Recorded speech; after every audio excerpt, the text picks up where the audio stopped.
Assalamualaikum warahmatullahi wabarakatuh. Waalaikumsalam warahmatullahi wabarakatuh. Halo semuanya, perkenalkan nama saya Dinda Smutrandari dari tingkat 1 dengan NIM akhir 033. Pada video kali ini saya akan menjelaskan bagaimana sistem pernapasan manusia. Sistem pernapasan manusia dimulai dari saluran nafas yang dilalui udara adalah hidung, paru, larynx, trakea, bronkus, bronkiolus, dan alveoli. Di dalamnya terdapat suatu sistem yang sedemikian rupa dapat menghangatkan udara sebelum sampai ke alveolus. Terdapat juga suatu sistem pertahanan yang memungkinkan kotoran atau benda asing yang masuk dapat dikeluarkan baik melalui batuk atau bersin.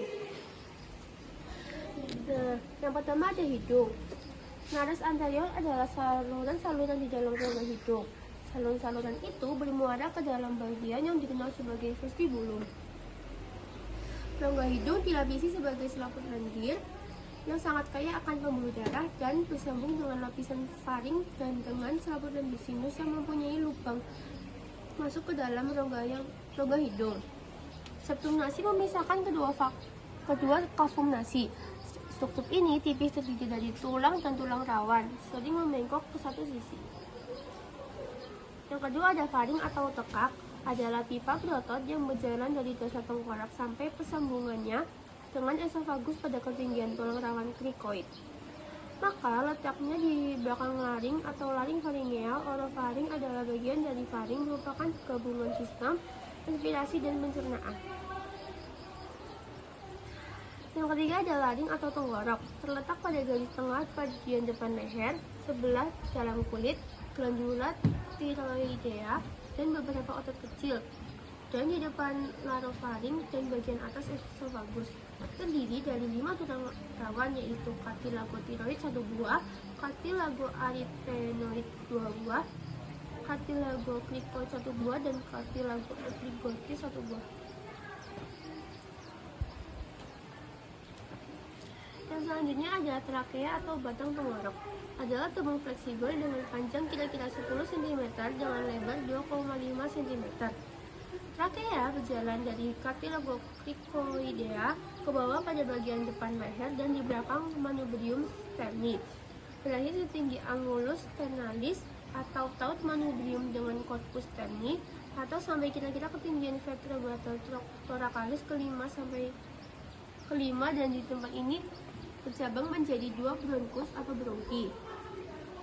Trakea tersusun atas 16-20 lingkaran tak lengkap yang berupa cincin tulang rawan yang diikat bersama oleh jaringan fibrosa dan yang melengkapi lingkaran di sebelah belakang trakea. Selain itu, juga membuat beberapa jaringan otot. Selanjutnya ada bronkus atau percabangan saluran nafas, dimulai dari trakea yang bercabang menjadi bronkus kanan dan kiri. Masing-masing bronkus terus bercabang sampai dengan 20-25 kali sebelum sampai ke alveolus.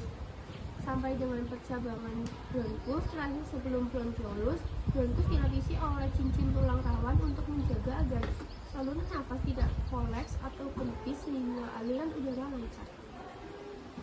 Lalu ada alveolus atau alveoli, adalah bagian terakhir dari perjalanan udara. Di sini terjadi pertukaran oksigen dan karbon dioksida dari pembuluh darah kapiler dengan udara. Terdapat sekitar 300 juta alveoli di kedua paru dengan diameter masing-masing rata-rata 0,2 mm.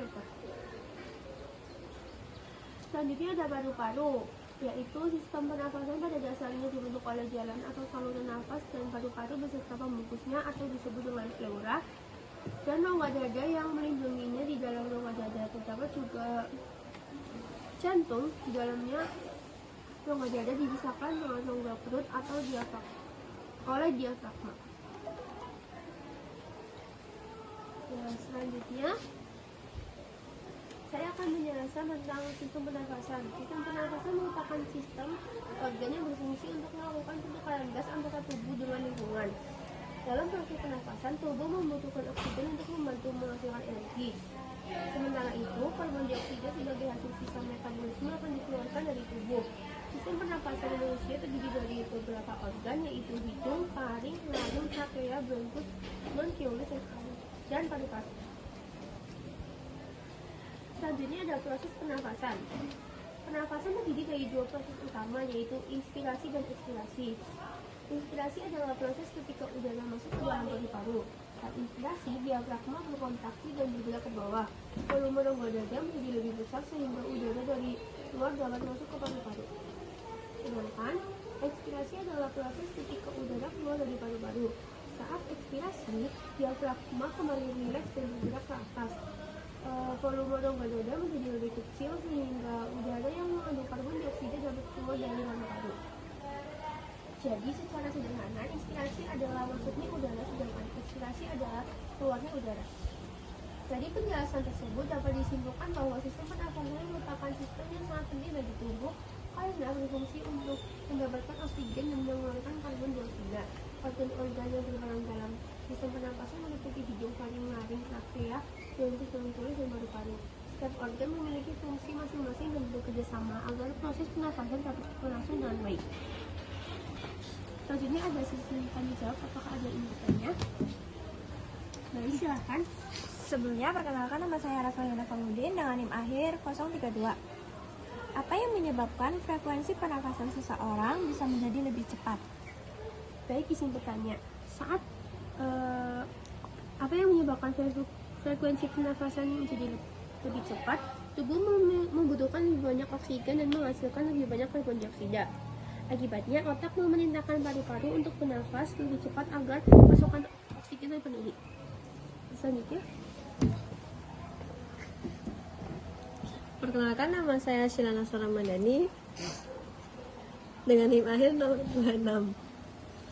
Apa peran epiglotis pada laring saat kita makan? baik, izin menjawab. Epiglottis berfungsi sebagai katup yang menutup saluran pernafasan saat kita menelan, sehingga makanan atau minuman tidak dapat masuk ke dalam saluran pernafasan. Apakah tidak cukup? Cukup. Baik, sekian presentasi dari saya. Terima kasih. Wassalamualaikum warahmatullahi wabarakatuh. Waalaikumsalam warahmatullahi wabarakatuh. Alhamdulillah.